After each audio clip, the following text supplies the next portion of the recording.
TV चैनलों, social media, YouTube चैनलों और ऐसे तमाम माध्यमों पर इन दिनों सौरभ और मुस्कान की कहानी खूब छाई हुई है, खूब वायरल हो रही है। रोज नए नए वीडियो इन दोनों के निकल के सामने आ रहे हैं, नए नए खुलासे हो रहे हैं। लेकिन ये तमाशा नहीं, त्रासदी है। इस त्रासदी में रोज नई कहानियां भी जुड़ रही हैं। आज ऐसी एक कहानी यूपी के औरैया से आई। यहां भी एक पत्नी ने शादी के 15 दिन बाद अपने पति की हत्या करवा दी। और एक मामला आज कर्नाटक से भी आया, जहां पति ने पत्नी की हत्या की और फिर खुद को मार लिया। 4 बच्चे अनाथ रह गए। ये कहानियां बताती हैं कि हमारे रिश्तों का क्या हाल हो रहा है।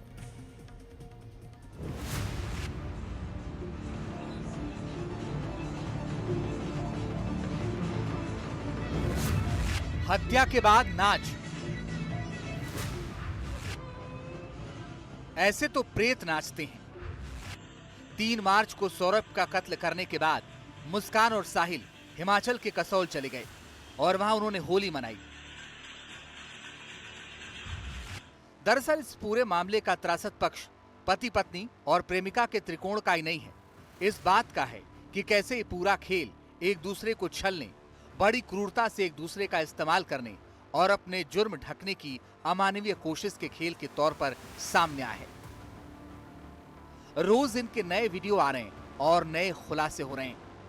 ताजा खुलासा यह है कि पुलिस अब सौरभ और मुस्कान के बैंक खातों की जांच कर रही है। मेरठ पुलिस दोनों के बैंक अकाउंट देख रही है। सौरभ के फोन से भी पता लगा रही है कि कब किसे पेमेंट किया गया। हत्या से पहले और हत्या के बाद पेमेंट को लेकर जांच हो रही है। सौरभ की हत्या में इस्तेमाल होने वाले सामान, ड्रम, दवाई, चाकू, सीमेंट, ब्लीचिंग पाउडर और सब कुछ ऑनलाइन ट्रांजैक्शन से ही खरीदा गया था।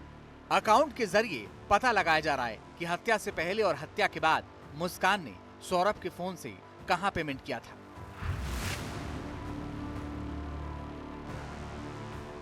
सौरभ हत्याकांड में यूं तो पुलिस के पास बहुत सारे सबूत हैं, लेकिन मनी ट्रेल के तकनीकी सबूत केस में काफी अहम होंगे, जिससे पुलिस मजबूती से अपना पक्ष कोर्ट में रख पाएगी।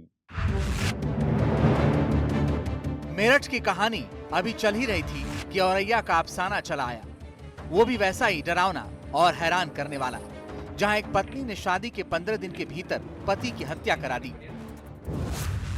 इसी 5 मार्च को दिलीप और प्रगति की शादी हुई। फिर दिलीप 19 मार्च को घायल हालत में मिला। इलाज के दौरान दिलीप की मौत हो गई। लेकिन कहानी इस तरह बदली कैसे?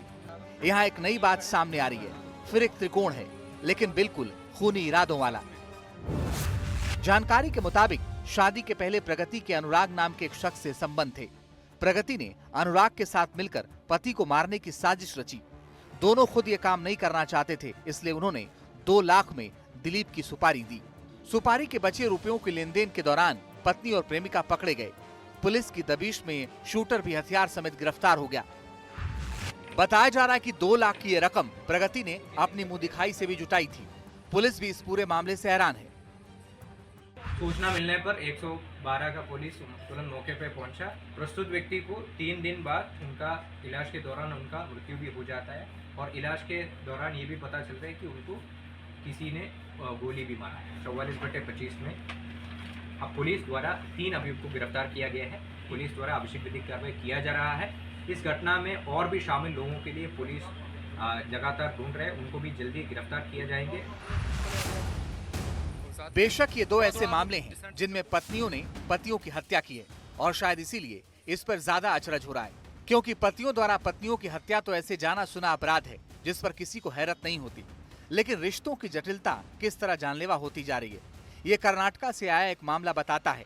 कर्नाटक के विजयपुर जिले के गोड्डालामारी गांव में 4 बच्चे अनाथ हो गए, क्योंकि आरोपों के मुताबिक पति ने पत्नी को मार डाला और फिर अपनी जान ले ली।